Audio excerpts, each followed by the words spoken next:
Hi friends, ഇന്ന് നമുക്കൊരു chicken stew ആയാലോ? അപ്പോൾ അതിൻ്റെ റെസിപ്പിയിലേക്ക് പോകാം.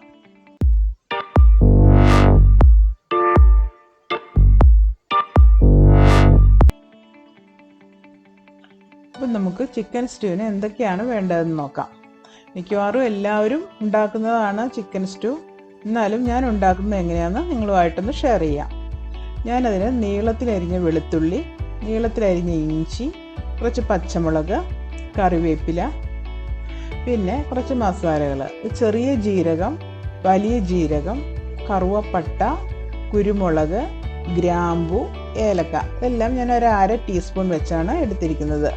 കറുവപ്പട്ട 2-3 കഷ്ണം കണ്ടപ്പോൾ മനസ്സിലായല്ലോ. അര ടീസ്പൂൺ വെച്ചാണ് എടുത്തിരിക്കുന്നത്. അപ്പോൾ അത് ഞാൻ ഒന്ന് പൊടിച്ചു കൊണ്ടുവന്നു. ഞാനതൊന്ന് പൊടിച്ചെടുത്തതാണ്. പൊടിച്ചിട്ട് നല്ലതുപോലെ പൊടിച്ചിട്ടില്ല, ഒന്ന് ക്രഷ് ചെയ്തെടുത്തു, ഒന്ന് മിക്സിയിൽ ഒന്ന് അടിച്ചുള്ളൂ. ഏലക്കായുടെ ഒക്കെ തൊണ്ടൊക്കെ അങ്ങനെ തന്നെ കിടക്കുന്നുണ്ട്. പിന്നെ ഞാൻ ഒരു സവാള കൂടി അരിഞ്ഞെടുത്തിട്ടുണ്ട്. അപ്പോൾ ഇത് വെച്ച് നമുക്ക് എങ്ങനെയാണ് ചെയ്യുന്നത് നോക്കാം. ഞാനൊരു പാൻ അടുപ്പത്ത് വെച്ചിട്ടുണ്ട്. അപ്പോൾ അത് നല്ലതുപോലെ ചൂടായതിന് ശേഷം നമുക്കതിലേക്ക് ഓയിൽ ഒഴിച്ചു കൊടുക്കാം. വെളിച്ചെണ്ണ, സാധാരണ നമ്മുടെ വെളിച്ചെണ്ണയാണ് നമ്മൾ ഒഴിച്ചു കൊടുക്കുക. അപ്പോൾ നിങ്ങളുടെ ആവശ്യത്തിന് വെളിച്ചെണ്ണ ഒഴിച്ചു കൊടുക്കുക.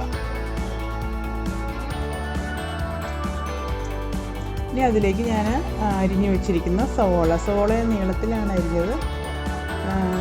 സവോള ആഡ് ചെയ്ത് കൊടുക്കുക. അത് പയ്യൊന്ന് വഴറ്റണം.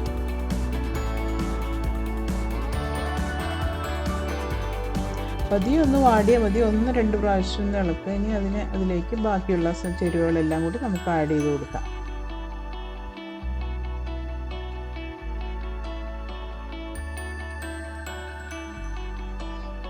വെളുത്തുള്ളി ഇട്ടു കൊടുത്തു. വെളുത്തുള്ളിയൊക്കെ നീളത്തിലരിഞ്ഞാണ് ഇട്ടിരിക്കുന്നത്. അത് കാണാനൊരു ഭംഗി എന്നുള്ള ഇതിൽ മാത്രം ഞാൻ അങ്ങനെ അരിഞ്ഞാണ് നീളത്തിലരിഞ്ഞത്. ഇഞ്ചി ഒരു വലിയ കഷ്ണം എടുത്തിട്ടുണ്ട്.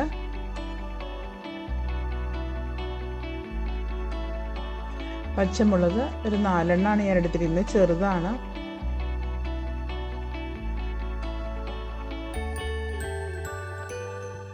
സ്റ്റൂവിനാകുമ്പോൾ അധികം എരിവ് വേണ്ടല്ലോ. മുളകൊക്കെ നമ്മുടെ ആവശ്യത്തിനനുസരിച്ച് എങ്ങനെയാണെന്ന് വെച്ചാൽ ചേർക്കാം. പിന്നെ കറിവേപ്പില ചേർത്തു. ഇതെല്ലാം കൂടി നല്ലതുപോലെ ഒന്ന് വാട്ടിയെടുക്കുക. ഒത്തിരി അങ്ങ് ഫ്രൈ ആയി പോകരുത്, പതിയെ ഒന്ന് വാടി വന്നാൽ മതി. ഞാനിവിടെ ചിക്കൻ വേവിച്ചത്, ഒരു 1/2 കിലോ ചിക്കൻ വേവിച്ചത് എടുത്തിട്ടുണ്ട്. അത് വെറുതെ ഉപ്പ് മാത്രം ഇട്ട് വേവിച്ച് വെച്ചതാണ്. വേറെ ഒന്നും ഞാൻ അതിൽ ചേർത്തിട്ടില്ല. ഉപ്പും ചിക്കനും കൂടി വേവിച്ചത് 1/2 കിലോ ചിക്കനാണ്. പിന്നെ ഞാനൊരു 3 ഉരുളക്കിഴങ്ങ് പുഴുങ്ങിയെടുത്ത് വെച്ചിട്ടുണ്ട്. ഒരെണ്ണം ഞാനിങ്ങനെ വെറുതെ ഒന്ന് മുറിച്ചെടുക്കുകയാണ്.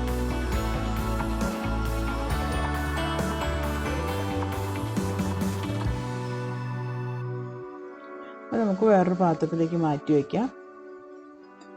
ഇത് വേണമെങ്കിൽ ഒരു ഉരുളക്കിഴങ്ങ് നിങ്ങൾ ചിക്കൻ വേവിക്കുമ്പോൾ അതിൻ്റെ ഒപ്പം ഇട്ട് വേണമെങ്കിൽ വേവിച്ചാലും കുഴപ്പമൊന്നുമില്ല. ഞാനിപ്പോൾ ഉള്ളത് കൊണ്ട് ഞാൻ എല്ലാം കൂടി ഒരുമിച്ച് അങ്ങനെ ചെയ്തു എന്ന് മാത്രം. ഇനി ബാക്കിയുള്ള 2 എണ്ണം നമുക്കിതുപോലെ നല്ലതുപോലെ ഒന്ന് ഉടച്ചെടുക്കാം. ഇതെന്തെങ്കിലും വെച്ച് ഉടയ്ക്കുകയോ അല്ലെങ്കിൽ നമുക്ക് കൈകൊണ്ട് തന്നെയോ സ്പൂൺ കൊണ്ടോ ഫോർക്ക് കൊണ്ടോ എങ്ങനെയെങ്കിലും അത് നമുക്ക് നല്ലതുപോലെ ഉടച്ചെടുക്കാം.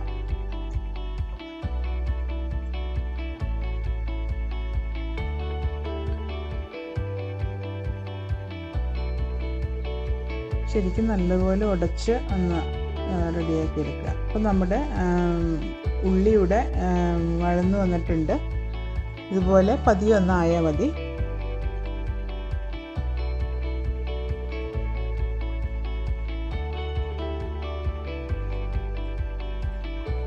ഇനി ഞാൻ ആ മസാല പൊടിച്ച് വെച്ചത്, ക്രഷ് ചെയ്ത് വെച്ചിരിക്കുന്നത് ഞാൻ അതിലേക്ക് ഇട്ട് കൊടുത്തു.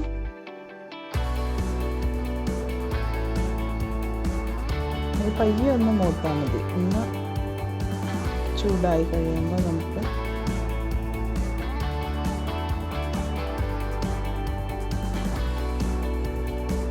പച്ചമണമൊക്കെ ഒന്ന് മാറി വരുന്നവരെ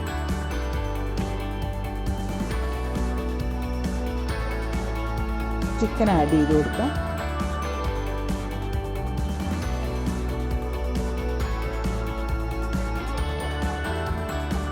ഇനി നമ്മൾ ആ അരിഞ്ഞു വെച്ചിരിക്കുന്ന ഉരുളക്കിഴങ്ങാണ് ഞാൻ ഇട്ട് കൊടുത്തത്. ഒരെണ്ണം മാറ്റി വെച്ച് നമ്മൾ അരിഞ്ഞെടുത്തായിരുന്നല്ലോ, അത് ഇട്ട് കൊടുത്തു. ഇനി നല്ലതുപോലെ ചിലപ്പോൾ ചിക്കൻ വേവിച്ചതിൽ വെള്ളം ഉണ്ടെങ്കിലും കുഴപ്പമില്ല. ഞാനിപ്പോൾ വെള്ളം കംപ്ലീറ്റ് അങ്ങ് വറ്റിച്ചെടുത്തായിരുന്നു ചിക്കൻ വേവിച്ചപ്പോൾ.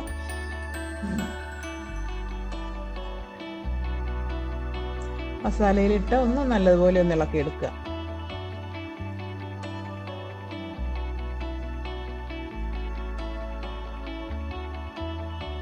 ഇനി ഇതിലേക്ക് ഞാൻ മൂന്നാമത്തെ പാല്, ഞാൻ ഒരു തേങ്ങയുടെ പാലെടുത്ത്, ഒരു മീഡിയം സൈസ് തേങ്ങ ആയിരുന്നേ. അപ്പോൾ ഒരു മീഡിയം സൈസ് തേങ്ങ മുഴുവൻ ഞാൻ എടുത്തിട്ടുണ്ട്. അതിൽ 3 പാല് പിഴിഞ്ഞെടുത്തു. അതിൽ മൂന്നാമത്തെ പാലാണ് ഞാൻ ചേർത്തത്. ഒരു 1.5 ഗ്ലാസ് പാലുണ്ടാവും മൂന്നാമത്തെ പാല്. അത് ഞാൻ ഒഴിച്ചിട്ട് നല്ലതുപോലെ ഇനി ഒന്ന് തിളപ്പിച്ചെടുക്കണം.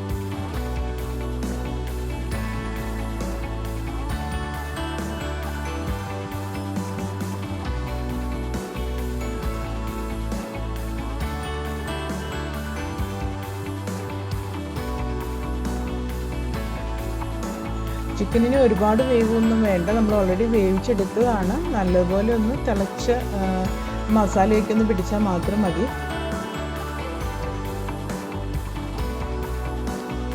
ഇപ്പോൾ നമ്മൾ വെള്ളം അല്പം ഒന്ന് വറ്റിയിട്ടുണ്ട്. ഇനി ഇതിലേക്ക് നമുക്ക് രണ്ടാമത്തെ പാലൊഴിച്ചു കൊടുക്കണം. രണ്ടാമത്തെ പാലും ഒരു 1.5 ഗ്ലാസ് ഉണ്ടാവും.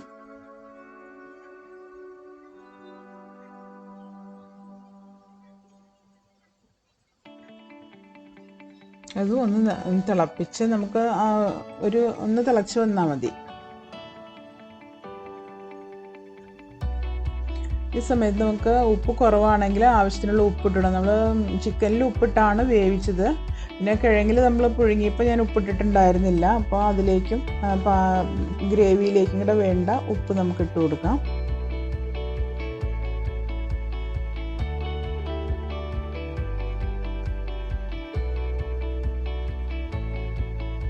നല്ലതുപോലെ ഒന്ന് തിളപ്പിച്ചെടുക്കണം.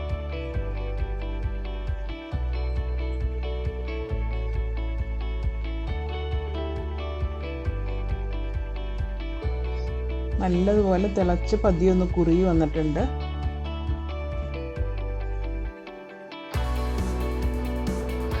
ഇനി ഇതിലേക്ക് നമ്മൾ ഉടച്ചു വെച്ചിരിക്കുന്ന ഉരുളക്കിഴങ്ങില്ലേ, അത് നമുക്കൊന്ന് ഇട്ട് കൊടുക്കാം.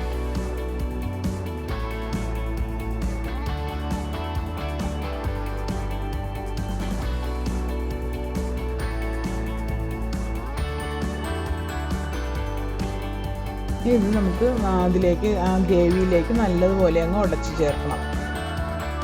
നമ്മൾ ഉടച്ച് ചേർക്കുമ്പോൾ ഒരു കാര്യം, നമ്മൾ മുറിച്ചിട്ടിരിക്കുന്ന കിഴങ്ങ് അങ്ങനെ തന്നെ കിടന്നോട്ടെ. നമ്മുടെ ഇപ്പോൾ ആഡ് ചെയ്ത് കൊടുത്തത് മാത്രം നമുക്കൊന്ന് ഗ്രേവിയിലേക്ക് നല്ലതുപോലെ അങ്ങ് മിക്സ് ചെയ്ത് ചേർക്കാം. നമ്മൾ നല്ലതുപോലെ ഉടച്ചിട്ടത് കൊണ്ട് നമ്മളങ്ങ് ഇളക്കുമ്പോൾ തന്നെ അതങ്ങ് ഗ്രേവിയിലേക്ക് ആയിക്കോളും.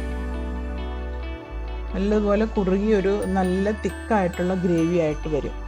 അപ്പോൾ ഗ്രേവി തിക്കാക്കാൻ വേണ്ടിയിട്ടാണ് ഞാനങ്ങനെ ഉരുളക്കിഴങ്ങ് അത്രയും ഉടച്ച് വെച്ചത്.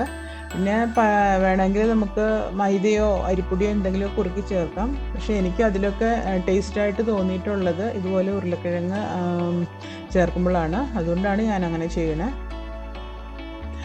ഇനി നമുക്ക് ഒന്നാമത്തെ പാല് നമുക്ക് ചേർത്ത് കൊടുക്കണം. നല്ലതുപോലെ നിങ്ങൾക്ക് തിളക്കണ കാണുമ്പോൾ തന്നെ അറിയാം, നല്ല കുറുകി നല്ല ഗ്രേവി ആയിട്ട് വന്നിട്ടുണ്ട്. അപ്പം ഞാൻ ആദ്യത്തെ പാലും ഒഴിച്ചു കൊടുത്തു. ആദ്യത്തെ പാൽ ഒഴിക്കുന്നതിന് മുമ്പ് ഞാൻ ഗ്യാസിൻ്റെ ഫ്ലെയിം ഓഫ് ചെയ്തായിരുന്നു. ആദ്യത്തെ പാൽ ഒഴിച്ചു കഴിഞ്ഞാൽ പിന്നെ നമുക്കത് തിളയ്ക്കേണ്ട ആവശ്യമില്ല. അപ്പോൾ ഞാൻ ആദ്യം തന്നെ ഫ്ലെയിം ഓഫ് ചെയ്തതിന് ശേഷമാണ് ഞാനത് ഒഴിച്ചു കൊടുത്തത്. അല്ലെങ്കിൽ നിങ്ങൾക്ക് വേണമെങ്കിൽ അത് ഒഴിച്ചിട്ട് ഓഫ് ചെയ്താലും കുഴപ്പമില്ല. പിന്നെ അധികം നേരം തിളയ്ക്കേണ്ട ആവശ്യമില്ല ഇത്. അപ്പോൾ നമ്മുടെ സ്റ്റൂ റെഡിയായിട്ടുണ്ട്. ഞാനത് വേറൊരു പാത്രത്തിലേക്ക് മാറ്റി. വളരെ രുചികരമായിട്ടുള്ളൊരു സ്റ്റൂ ആണിത്. അപ്പോൾ നിങ്ങളെല്ലാവരും ഇത് തീർച്ചയായിട്ടും ഒന്ന് ട്രൈ ചെയ്ത് നോക്കണം. ക്രിസ്മസിനും ഈസ്റ്ററിനും ഒക്കെ നമ്മൾ എന്നും ഉണ്ടാക്കുന്ന ഒരു ഇതാണ്. അപ്പോൾ എല്ലാവരും ഒന്ന് ട്രൈ ചെയ്ത് നോക്കുക ഇതുപോലെ. എൻ്റെ വീഡിയോ നിങ്ങൾക്ക് ഇഷ്ടപ്പെട്ടെങ്കിൽ ലൈക്ക് ചെയ്യാനും സബ്സ്ക്രൈബ് ചെയ്യാനും മറക്കരുത്. കൂട്ടുകാർക്ക് ഷെയർ ചെയ്യുകയും ചെയ്യാം.